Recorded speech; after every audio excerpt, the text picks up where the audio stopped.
जो मैंने आपको प्रीवियस टर्म पे यानी कि आपको मैंने एक लेक्चर 1 क्रिएट करके दिया था, उस लेक्चर 1 में मैंने आपको लाइट का रिफ्लेक्शन बताया था, उसके लॉस बताए थे, रिफ्रैक्शन बताया था, उसके लॉस बताए थे। ठीक है, फिर मैंने आपको स्नेल्स लॉ और पेंसिल की एक्चुअल डेप्थ, ये सारे कंसेप्ट्स मैंने आपको क्लियर किए थे। तो अगर आपको ये सारे कंसेप्ट्स दोबारा क्लियर करने हो तो आप फिर से इस लेक्चर को दोबारा देख सकते हैं, तो आपके सारे कंसेप्ट दोबारा क्लियर हो जाएंगे। अब बच्चों मैं आपको कुछ रे डायग्राम्स आज की टर्म पे बना रहा हूँ, उसको आपको ध्यान से देखने होंगे। तो ये आपका हो गया लेक्चर नंबर 2। तो लेक्चर नंबर 2 को ध्यान से देखिए, अब मैं इसमें आपको एक्सप्लेन करने जा रहा हूँ। सबसे पहले बच्चों हम लेक्चर नंबर 1 का एक पार्ट आपसे डिस्कस कर देते हैं दोबारा, ताकि आपको ये रे डायग्राम बनाने आने चाहिए। तो सबसे पहले मैंने रे डायग्राम को दोबारा बनाने के लिए ग्लास दोबारा लिया है, और ग्लास लेकर के उसमें क्या किया है, मैंने पानी डाल दिया है। पानी कैसा मीडियम होता है? डेंसर मीडियम होता है। कैसा मीडियम होता है? डेंसर। और एयर कैसा मीडियम होता है? रेयर। तो ये सारी बातें आपको याद हो चुकी। तो अब हम मान लेते हैं कि पिछले टर्म पे आपने बोतल की सरफेस पे क्या रखी थी? पेंसिल रखी थी। लेकिन आज वाले टर्म पे हम ये लेट कर लेते हैं कि आज हम बोतल के जो सरफेस है उसमें हम पेंसिल नहीं रखते, उसमें हम मान लेते हैं ये फिश है। क्या है? फिश। अब फिश की एक्चुअल जो डेप्थ है वो आपको दिखाई दे रही है सरफेस से कितनी है? सरफेस से इतनी डेप्थ है, ये फिश की एक्चुअल डेप्थ।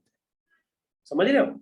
मतलब असली में फिश यहाँ पर है, लेकिन जब कोई बाहर से देखेगा, पानी के बाहर से देखेगा, तो उसको फिश यहाँ नहीं दिखाई देगी, थोड़ी सी ऊपर उठी हुई दिखाई देगी। तो ये रे डायग्राम आपको कैसे चलाना होता है, जरा इस बात को समझिएगा, और कुछ ही दिनों में आप ये रे डायग्राम बहुत अच्छे से बना लेंगे, क्योंकि आपके कोर्स में कॉन्वेक्स मिरर के 6 रे डायग्राम है, कॉनकेव मिरर के भी डायग्राम है। तो ये सारे जब डायग्राम्स आप देखेंगे तो आपको आइडिया लग जाएगा। तो बाय द वे यहाँ पर बच्चों ये जो वाटर की जो सरफेस होती है, इस सरफेस को आप पूरा ड्रॉ कर लीजिए, एक ट्रांसपेरेंट सरफेस होती है, और ये जो फिश है ये एक ऑब्जेक्ट की तरह ट्रीट करती है। तो ऑब्जेक्ट से बच्चों आपको हमेशा याद रखिए, अगर ऑब्जेक्ट की इमेज बनानी है तो हमेशा ऑब्जेक्ट यहाँ पे फिश की तरह काम कर रहा था, पिछले टाइम पे ऑब्जेक्ट पेंसिल की तरह काम कर रहा था। तो आप याद रखो, कभी भी अगर आपको ऑब्जेक्ट की इमेज बनानी होती है तो ऑब्जेक्ट से 2 रे चलती है। देखो ये पहली रे चली, पहली रे बच्चों नॉर्मल के अलोंग चली है, क्योंकि ये सरफेस का क्या हो गया? नॉर्मल। ये क्या है? सरफेस का नॉर्मल।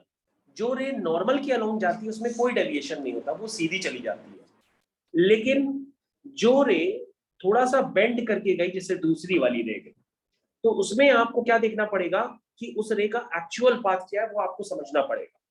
तो बच्चों मैं आपको एक बार एक्चुअल पाथ दिखाता हूँ, फिर मैं आपसे डिस्क्राइब करता हूँ। तो देखो बच्चों ये है इसका एक्चुअल पाथ, है ना? लेकिन ये एक्चुअल पाथ में नहीं जाएगी, ये एक्चुअल पाथ से डेविएट करती है। क्यों डेविएट करती है? क्योंकि ये मीडियम कौन सा चेंज हो रहा है, यहाँ पर है डेंसर और यहाँ पर है रेयरर। क्योंकि जो रे है आपकी वो पानी से हवा में जा रही है, रेयरर से डेंसर में जाती है तो नॉर्मल की तरफ बेंड हो जाती है, डेंसर से रेयरर जाती है तो नॉर्मल से अवे हो जाती है अपने एक्चुअल पाथ से। क्या कॉन्सेप्ट याद है आप सबको? तो देखो बच्चों ये नॉर्मल बना दिया मैंने, सबको दिखाई दे रहा है। अब देखो बच्चों ध्यान से फिर से, ये इसका एक्चुअल पाथ है। अब एक्चुअल पाथ में नहीं जाएगी, अब क्या होगा? अब बेंड होगी। बेंड होगी तो बच्चों इस तरफ होगी, और अगर अवे होगी तो इस तरफ होगी। तो ये आपको डिसाइड करना है कि बेंड करवाना है नॉर्मल की तरफ एक्चुअल पाथ से कि अवे करवाना है। तो आप कहोगे सर डेंसर से रेयरर जा रही है तो नॉर्मल से अवे हो जाएगी, बेंड होगी तो इस तरफ, अवे होगी तो इस तरफ। तो देखो आपने अवे करवा दिया, ये देखो बच्चों अवे करा दिया एक्चुअल पाथ से। ये बच्चों एक्चुअल पाथ था जिसको मैंने हटा दिया। अब बच्चों ये बताओ, क्या ये दोनों रेस, मतलब ये वाली रे ऐसे जा रही है और ये वाली रे ऐसे जा रही है, तो क्या ये दोनों रेस कभी फ्यूचर में मीट करेंगी? नहीं करेंगी ना भाई। ये जो रेस हैं कभी फ्यूचर में मीट ही नहीं करेंगी। इसलिए हम क्या करते हैं, इनको पीछे की तरफ एक्सटेंड करते हैं। क्या करते हैं?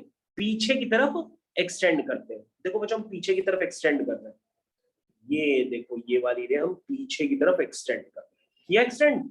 और इस वाली रे को जो नॉर्मल वाली है उसको भी पीछे की तरफ देखते हैं। तो ये दोनों रेस कहाँ पे मिल रही हैं? एक पॉइंट पे।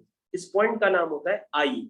इसी होम को हम लोग कहते हैं कि जो आपकी फिश है वो नीचे ना दिखा करके कहाँ दिखाई देती है? यहां पर दिखाई देती है। तो बच्चों ये कौन सी थी? ये वाली जो डेप्थ थी ये एक्चुअल डेप्थ थी पहले वाली, लेकिन अब जो आपने डेप्थ निकाली है वो कौन सी डेप्थ है? अपरेंट डेप्थ है, यानी फिश आपको यहां पर दिखाई देगी, इसलिए हम इसको क्या कहते हैं? Apparent depth. तो अब तो ये रे डायग्राम आपने 2 बार देख लिया, इसलिए आपको बहुत अच्छे से क्लियर हो गया होगा और आप ये रे डायग्राम हमेशा बना सकते हैं। समझ में आ गया ना? समझ में आ गया? चलिए, समझ में आ गया तो बच्चों हम लोग दूसरे रे डायग्राम की तरफ जाते हैं। जरा दूसरे रे डायग्राम पे आप आ जाइए और उसको समझिए। अब बच्चों यहाँ पर हेडिंग डलिए, जरा ध्यान दीजिएगा, हेडिंग डली है refraction of light, refraction of light through a rectangular glass box, through a rectangular glass block। ठीक है बच्चों, देखिए समझना स्टार्ट करिए। तो बच्चों यहाँ पे अब आपको रिफ्रैक्शन फिर से नजर आने वाला है। सबसे पहले रिफ्रैक्शन को देखने के लिए आप रेक्टेंगुलर ग्लास ब्लॉक जैसा कि उसने लिखा है वो बना लीजिए। ये देखिए मैंने आपको बना करके दे दिया, ठीक है, रेक्टेंगुलर है। अब बच्चों रे ऑफ लाइट स्टार्ट करिए। ये देखिए बच्चों रे ऑफ लाइट आ रही है, इसको हम लोग क्या कहते हैं? Incident ray. कभी भी रे ऑफ लाइट आती है तो उसको हम लोग क्या कहते हैं? Incident ray. और बच्चों जहां पर भी इंसिडेंट होती है हमें उस सरफेस का क्या बनाना होता है? नॉर्मल, क्योंकि हमें हमेशा एंगल कहां से मेजर करना होता है? सरफेस से नहीं, नॉर्मल से। तो लाइट का एंगल ऑफ इंसिडेंस कहां है? क्या दिखाई दे रहा है एंगल ऑफ इंसिडेंस? ये है एंगल ऑफ इंसिडेंस आई, ठीक है। अब लाइट का एक्चुअल पाथ क्या है बच्चों? एक्चुअल पाथ आप देखो जरा। सबसे पहले तुम कहोगे सर एक्चुअल पाथ तो ये है, तो अब एक्चुअल पाथ पे थोड़ा ना जाएगी। अब मीडियम आपका ऊपर क्या था? रेयरर। ऊपर क्या थी? हवा। तो ऊपर मीडियम कैसा है? रेयरर। ये ग्लास ब्लॉक है तो ये मीडियम कैसा हो गया? डेंसर। और नीचे फिर से क्या हो गया? रेयरर। तो तुम कहोगे सर ये जो लाइट रे है, ये लाइट रे कैसे जा रही है? रेयरर से डेंसर, तो ये इसका एक्चुअल पाथ है। तो एक्चुअल पाथ पे नहीं जाएगी, वो नॉर्मल की तरफ बेंड हो जाएगी। तो नॉर्मल कहाँ है? इस तरफ है। तो एक्चुअल पाथ ये है। एक्चुअल पाथ से अवे करेंगे तो इस तरफ, बेंड करेंगे तो इस तरफ। तो हमें क्या करना है? बेंड करना है, क्योंकि हम रेयरर से डेंसर मीडियम में जा रहे हैं। तो देखो बच्चों मैंने उसको बेंड करवा दिया। क्या ये कंसेप्ट समझ में आया सबको? अब बच्चों फिर से देखो ध्यान से यहाँ पे। अब ये लाइट रे जिस सरफेस पे गिरी है, आपको फिर से उस सरफेस का क्या ड्रॉ करना पड़ेगा? नॉर्मल। फिर से हमने उस सरफेस का क्या ड्रॉ किया? नॉर्मल। अब बच्चों लाइट का फिर से एक्चुअल पाथ देखो क्या है। कहोगे सर लाइट का तो एक्चुअल पाथ ये है, लेकिन हमने कहा एक्चुअल पाथ पे थोड़ा ना जाएगी। अब क्या हो रहा है? अब क्या हो रहा है? डेंसर से रेयरर। तो एक्चुअल पाथ से बेंड नहीं करेगी, बल्कि एक्चुअल पाथ से अवे हो जाएगी। तो देखो मैंने बच्चों उसको अवे कर दिया। ये देखो ये एक्चुअल पाथ और ये इसको अवे कर दिया। तो देखो ये बच्चों मैंने लाइट रे को अवे कर दिया। तो ये आपकी जो रे फाइनली निकली है, 2 बार रिफ्रैक्शन होने पर जब रे फाइनली बाहर निकलती है तो उस रे का एक स्पेसिफिक नाम भी होता है। उसको हम लोग कहते हैं इमर्जेंट रे। क्या कहते हैं? इमर्जेंट रे। और ये बच्चों क्या होता है? Angle of refraction. इसको किससे रिप्रेजेंट करते हैं? आर से। और जब रे फाइनली बाहर निकलती है तो उसको हम लोग कहते हैं एंगल ऑफ इमर्जेंस। क्या कहते हैं? Angle of emergence. क्या कहते हैं?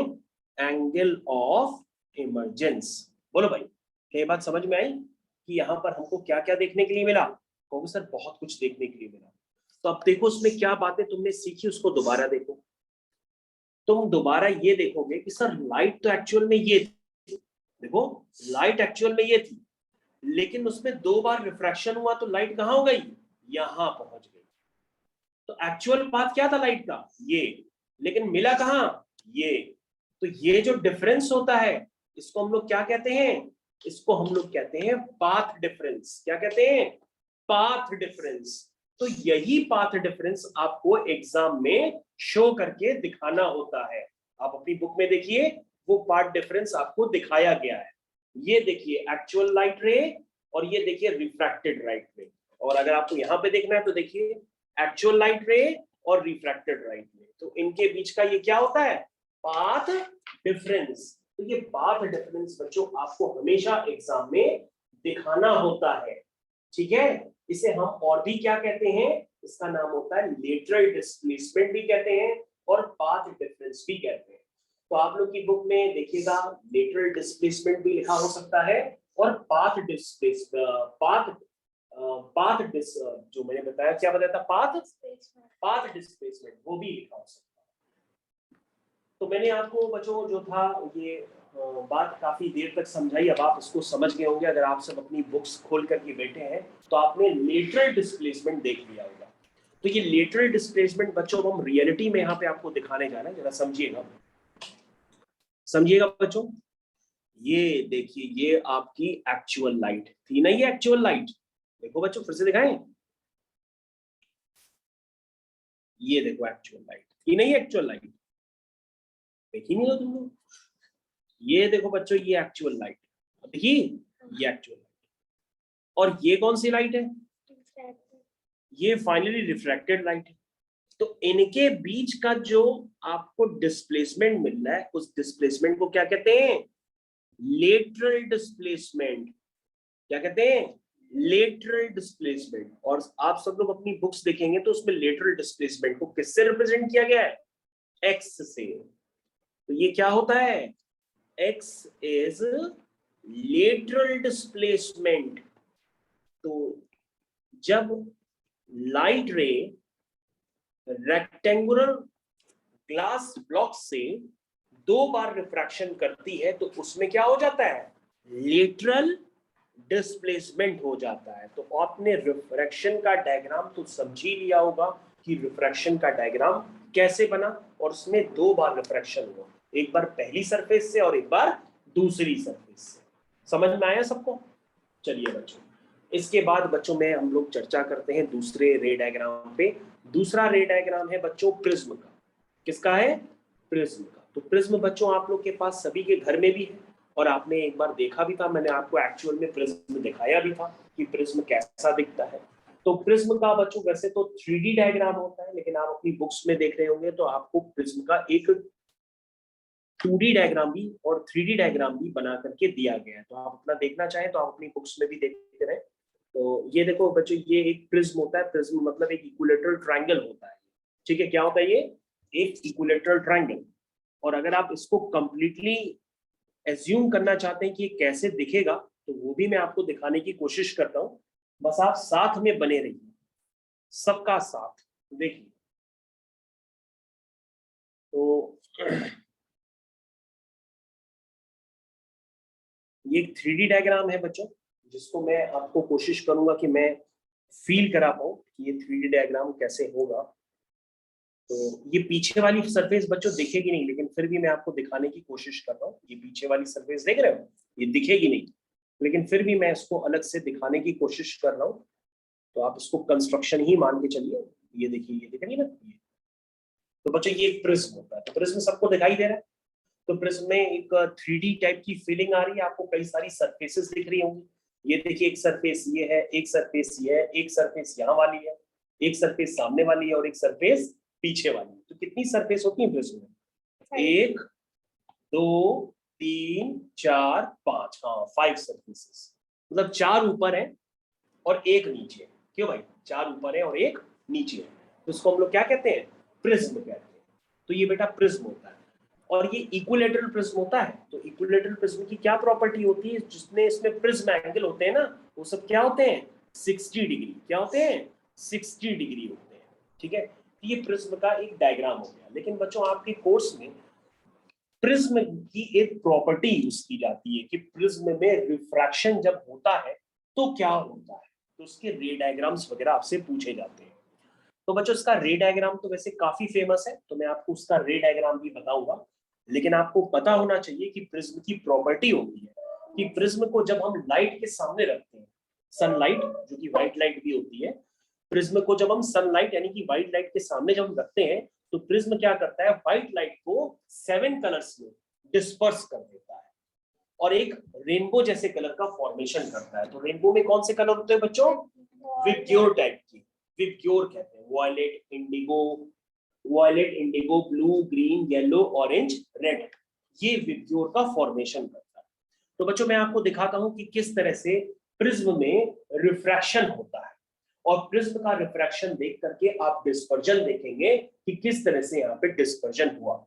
डिस्पर्जन का मतलब, डिस्पर्जन प्रिज्म की प्रॉपर्टी है। डिस्पर्जन का मतलब ये हुआ कि डिस्पर्जन में प्रिज्म व्हाइट लाइट को 7 कलर्स में ब्रेक कर देता है। ठीक है, चलिए अब मैं सबसे पहले आपको प्रिज्म में रिफ्रैक्शन दिखाता हूं। तो सबसे पहले यहाँ पे हेडिंग डालता हूं, refraction, refraction of light, refraction of light through a prism। सब बच्चे ध्यान से देखिएगा, refraction of light through a prism। क्या सब लोग देख रहे हैं ध्यान से? चलिए देखो बच्चों, सबसे पहले आज आप देखने जा रहे हैं प्रिज्म से रिफ्रैक्शन किस तरह से होता है। बहुत कोई टफ काम नहीं होता, लेकिन आप ध्यान से देखिए। जिस तरह से अभी आपने ध्यानपूर्वक देखा ना, किसका रिफ्रैक्शन देखा था, रेक्टेंगुलर ग्लास स्लैब का देखा था, उसी तरीके से प्रिज्म में भी होता है। तो सबसे पहले बच्चों हम एक लाइट को इंसिडेंट कराते हैं प्रिज्म पे। ये देखो बच्चों, मैंने एक लाइट को इंसिडेंट कराया प्रिज्म पे। ठीक है, इस लाइट का नाम क्या हो गया, ये इंसिडेंट रे। क्या होती है? Incident ray. बच्चों मैं आपको 100 बार बता चुका हूं कि कोई भी सरफेस होगा, उस सरफेस का आपको क्या बनाना पड़ता है, नॉर्मल। कोई भी सरफेस, अगर ऐसा सरफेस है तो इस सरफेस का नॉर्मल कैसा होगा, ऐसा। मतलब हर सरफेस का आपको परपेंडिकुलर बनाने आना चाहिए। ये सरफेस है तो उसका परपेंडिकुलर ऐसा होगा। परपेंडिकुलर मतलब ये एंगल क्या होता है, 90 डिग्री। क्या ये बात समझ में आ रही है? क्योंकि बच्चों हम लोग कोई भी angle of incidence, angle of refraction अगर मेजर करेंगे, तो मेजर करने के लिए हम किसका सहारा लेते हैं, नॉर्मल का लेते हैं ना। तो बच्चों आपके पास अब सरफेस दिख रही है, कहां पर है, ये सरफेस है, देख रहे हो, ये सरफेस है जिसमें लाइट रे इंसिडेंट हुई है। तो हमें क्या करना है, इस सरफेस का परपेंडिकुलर बनाना है। देखो बनाया आपने, बनाया, इसे क्या कहेंगे, प्रिज्म की सरफेस का नॉर्मल। और हम यहां से क्या मेजर करेंगे, एंगल ऑफ इंसिडेंस, जिसका क्या नाम होगा, आई। बोलो समझ में आया? अब लाइट रे का एक्चुअल पाथ आपको दिख रहा है? ओके सर एक्चुअल पाथ बनाएं। हाँ बनाओ बेटा, ये देखो ये एक्चुअल पाथ है। अगर प्रिज्म ना होता तो ये लाइट रे ऐसे सीधी निकल जाती ना, लेकिन अब सीधी तो निकलेगी नहीं। क्यों नहीं निकलेगी? क्योंकि बीच में कैसा मीडियम आ गया, डेंसर मीडियम आ गया। कैसा मीडियम आ गया, डेंसर मीडियम आ गया। कहाँ है डेंसर मीडियम, ये ग्लास। प्रिज्म, प्रिज्म क्या है, डेंसर है। क्यों? क्योंकि ये ग्लास है। और बाहर क्या है, रेयरर है, क्योंकि बाहर क्या है, हवा। उस हवा में जो कुछ भी हो सकता है, हमारे द्वारा और आपके द्वारा जो अमोनिया छोड़ी गई है वो भी हो सकती है, कोई भी हवा हो सकती है उसमें। ठीक है, कार्बन डाइऑक्साइड भी हो सकती है ना, नाइट्रोजन गैस भी हो सकती है, हवा में कुछ भी हो सकता है। चलिए, तो आपका एक्चुअल पाथ लाइट रे का क्या है, सर लाइट रे का तो एक्चुअल पाथ ये है। तो हमने कहा क्या होगा, तुम कहोगे सर लाइट रे रेयरर से डेंसर मीडियम में जा रही है, तो ये एक्चुअल पाथ में नहीं जाएगी, ये नॉर्मल की तरफ क्या कर जाएगी, बेंट कर जाएगी। ये नॉर्मल की तरफ क्या करेगी, बेंट कर जाएगी। तो कहोगे सर नॉर्मल कहां पर है, ये एक्चुअल पाथ, नॉर्मल कहां है, नीचे की तरफ। तो बेटा देखो ये एक्चुअल पाथ, देखो ये एक्चुअल पाथ, लेकिन नॉर्मल कहां है, नीचे। तो नीचे की तरफ कर दे, लाइट को कर दे, ये देखो नीचे की तरफ मैंने कर दिया। लेकिन सर अवे करते तो कैसे होते, हमने कहा देखो एक्चुअल पाथ ये, नॉर्मल से अवे करेंगे तो फिर ऊपर करेंगे। ठीक है, इस तरफ करेंगे, नहीं समझे। लेकिन अभी एक्चुअल पाथ ये है, तो नॉर्मल की तरफ बेंड कराना है, तो बेंड कराएंगे तो हम इसको क्या कर देंगे, नीचे। नहीं समझ में आया, नीचे। बोलो समझ में आया? अब तुमने कहा सर समझ तो गए, हमने कहा समझ गए, भाई बहुत अच्छी बात है, आगे बढ़ो। तुमने कहा लाइट रे कहाँ चली, हमने कहा बेटा ये जली, देखो जल रही है, जल। अब तुम कहोगे सर लाइट रे प्रिज्म की दूसरी सरफेस से टकरा रही है, कौन सी सरफेस, ये वाली सरफेस।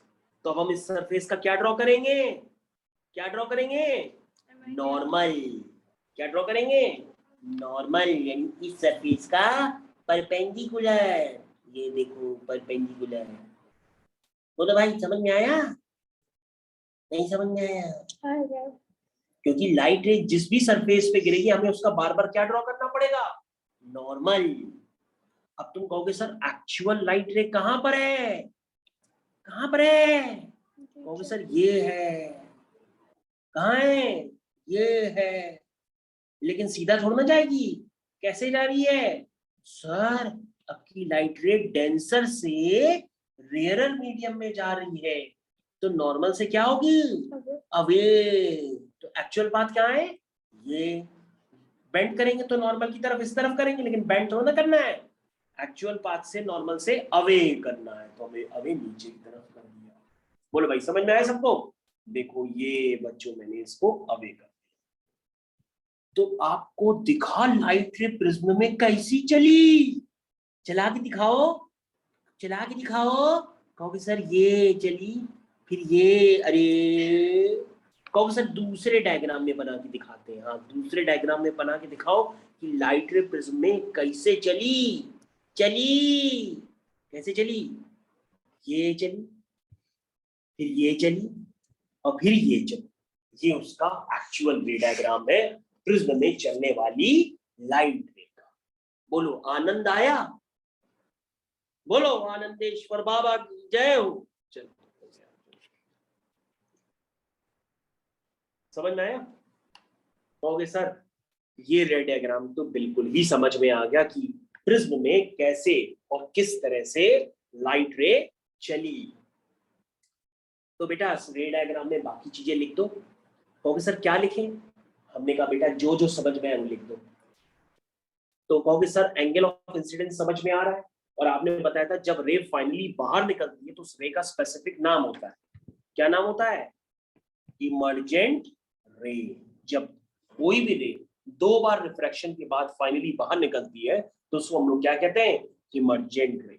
और नॉर्मल के साथ जो भी एंगल बनाती है उसे हम लोग क्या कहते हैं, एंगल ऑफ इमर्जेंस। क्या कहते हैं, एंगल ऑफ इमर्जेंस। बोलो भाई समझ में आया? और ये बच्चों ये लाइट रे नॉर्मल के साथ जो भी एंगल बनाती है इसको क्या कहते हैं, एंगल ऑफ रिफ्रैक्शन। ये क्या होता है, एंगल ऑफ रिफ्रैक्शन। ये आपका मन, आप बनाना चाहे ना बनाना चाहे, लेकिन रे डायग्राम आपको बहुत अच्छे से क्लियर होना चाहिए। और रे डायग्राम पे एरो जरूर बनाइएगा, अगर आपने एरो नहीं बनाए तो समझ लीजिए टीचर आपसे नाराज होगा, फिर रोने लगेगा ओए ओए इस तरह से। चलिए अब बच्चों अगर आप रे डायग्राम समझ गए हैं तो आपको भी काम करना होगा, आपको डिस्पर्जन में जो डायग्राम स्कूल में बनाना होता है अब वो फाइनली देख लीजिए। Dispersion of white light, heading क्या पड़ेगी, डिस्पर्जन ऑफ व्हाइट लाइट। चलिए बच्चों व्हाइट लाइट का हम क्या करते हैं, डिस्पर्जन। रेडी हैं आप लोग सब?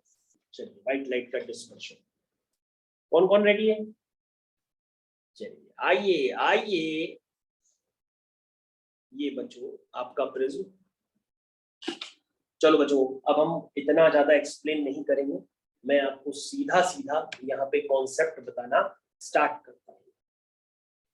चलो बच्चों पहली लाइट रे कैसे चली थी याद है तुमको, ये चली, फिर सीधी भी थी, और फिर इस तरह से निकली। ठीक है बोलो भाई समझे? तो ये व्हाइट लाइट थी, क्या ये व्हाइट लाइट है, ये व्हाइट लाइट इस तरह से। उसके बाद बच्चों अगर आप कह रहे हैं कि प्रिज्म का क्या काम होता है, प्रिज्म का काम होता है कि वो व्हाइट लाइट को 7 कलर्स में ब्रेक कर देता है। तो बच्चों तो एक लाइट रे तो अभी आपने देखी, अब दूसरी लाइट रे देखिए, जरा देखते रहिएगा ध्यान से, ऐसे और फिर ऐसे। ध्यान से देखिए मैं दोबारा बनाने की आपको कोशिश करता हूँ, दोबारा बताता हूँ। फिर आप क्या करेंगे, फिर एक लाइट रे ऐसे बनाएंगे और फिर एक ऐसे बनाएंगे। आपको बच्चों एग्जाम में ऐसे बनाना है डायग्राम। हालांकि मेरे पास जितने कलर है वो हम यूज कर रहे हैं, लेकिन आपको एग्जाम में इस तरह से डायग्राम डिफरेंट कलर्स को यूज करके बनाना होगा। क्या आप समझ पा रहे, समझ पा रहे? तो बच्चों ये रंग बिरंगा डायग्राम बनाने की आपको आदत डालनी पड़ेगी। जब आप डालेंगे तो ही जीवन में कुछ सीख पाएंगे। तो बच्चों ये इस तरह से आपको बनाना है। क्या 7 कलर्स हो गए बच्चों? 6। बच्चों एक कलर और ढूंढ के लाना है। तो क्या मैं व्हाइट कलर बना लूं? कहो सर व्हाइट कलर दिखा बनाएंगे तो दिखेगा नहीं, तो आप कोई दूसरा कलर सोचिए। जस्ट वेट, हम दूसरा कलर बच्चों ले आए हैं, बस आपको देखना है। ये बच्चों दूसरा, बोलो भाई समझ में आया? मेरे ख्याल से सभी बच्चों को बहुत अच्छे से समझ में आ गया होगा। और इन कलर्स को देखने के लिए बच्चों पता है हम क्या करते हैं? इन कलर्स को देखने के लिए हम यहाँ पे एक स्क्रीन लगा देते हैं। इस स्क्रीन का नाम होता है व्हाइट स्क्रीन। क्या नाम होता है? White screen. और इस व्हाइट स्क्रीन पे सातों कलर के रंग हमको दिखाई देते हैं। उन कलर्स का क्या नाम होता है? विबग्योर, यानी कि VIBGYOR। इसका क्या नाम होता है? विबग्योर। तो बच्चों याद रखना, विबग्योर हमेशा नीचे से ऊपर लिखते हैं, ऊपर से नीचे नहीं लिखते। ये भी एक प्रॉपर्टी होती है, लेकिन कई बच्चे जल्दीबाजी में ऊपर से नीचे विबग्योर लिखते हैं, लेकिन लिखना कैसे होता है? नीचे से ऊपर। ये भी बच्चों आपको ध्यान देना होगा। इसका रीजन भी बच्चों मैं आपको बताऊंगा, लेकिन अभी आप डायग्राम पे ध्यान दीजिए। और आप अगले टर्न पे सोच के आइएगा कि जितनी भी हमारी गाड़ी की बैक लाइट्स होती है उसमें रेड कलर की लाइट क्यों लगाई जाती है? ग्रीन लगा दें, ऑरेंज लगा दें, मैरून लगा दें, पिंक लगा दें, ये तो लगाते नहीं। हर गाड़ी की बैक लाइट में रेड लाइट लगाई जाती है। क्यों लगाई जाती है? उसका रीजन आप सोच के बताइएगा, ठीक है? अगले टर्न पे मैं आपसे पूछूंगा, लेकिन अब आप ये याद रखिएगा कि आपसे स्कूल में डिस्पर्जन ऑफ व्हाइट लाइट से रिलेटेड कोई भी क्वेश्चन, अगर आपने उसमें ये डायग्राम नहीं बनाया तो टीचर आपसे नाराज हो जाए और नंबर आपके काट देगा, ठीक है? इसलिए इस डायग्राम को आप बनाने की आदत डाल दीजिए। आपकी बुक में सारे डायग्राम बने हैं। और ये याद रखिएगा, विबग्योर का मतलब, वी का मतलब होता है, क्या नाम होता है? Violet, indigo, blue, green, yellow, orange और ये रेड। ये बच्चों इसका मतलब होता है कलर्स का, ठीक है बच्चों?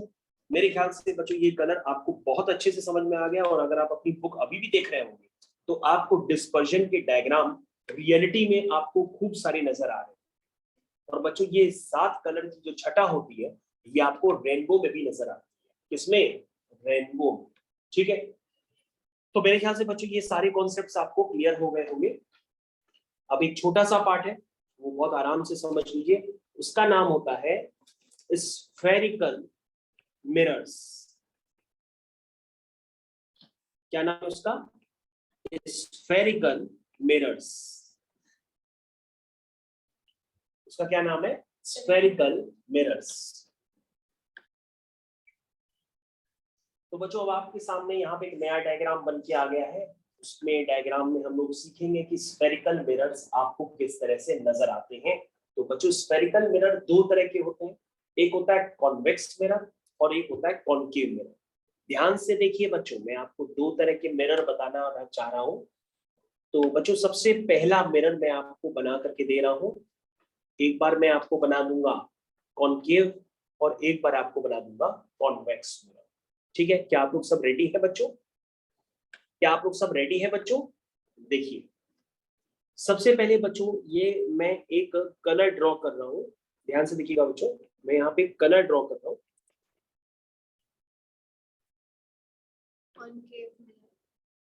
तो बच्चों जब याद रखिएगा, जब पॉलिश बाहर की तरफ होती है, क्या होती है? जब पॉलिश बाहर की तरफ होती है तो उस तरह के मिरर को हम लोग क्या कहते हैं? कॉनकेव मिरर कहते हैं। क्या कहते हैं? Concave mirror. बच्चों को पूरा आइडिया है। बच्चों ने बताया कि सर देखिए ये पॉलिश जो है भूत बंगले की तरह आपने बाहर की तरफ बनाई है, तो इसको हम लोग क्या कहते हैं?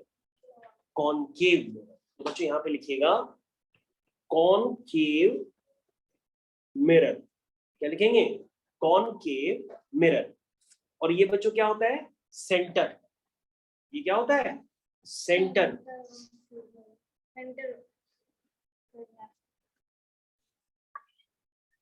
तो बच्चों मैंने अभी आपके सामने एक स्फेरिकल मिरर बनाया और उस पे पॉलिश मैंने बाहर की तरफ कर दी। स्फेरिकल मिरर में अगर पॉलिश बाहर की तरफ होती है तो उसका नाम होता है कॉनकेव मिरर। क्या होता है नाम?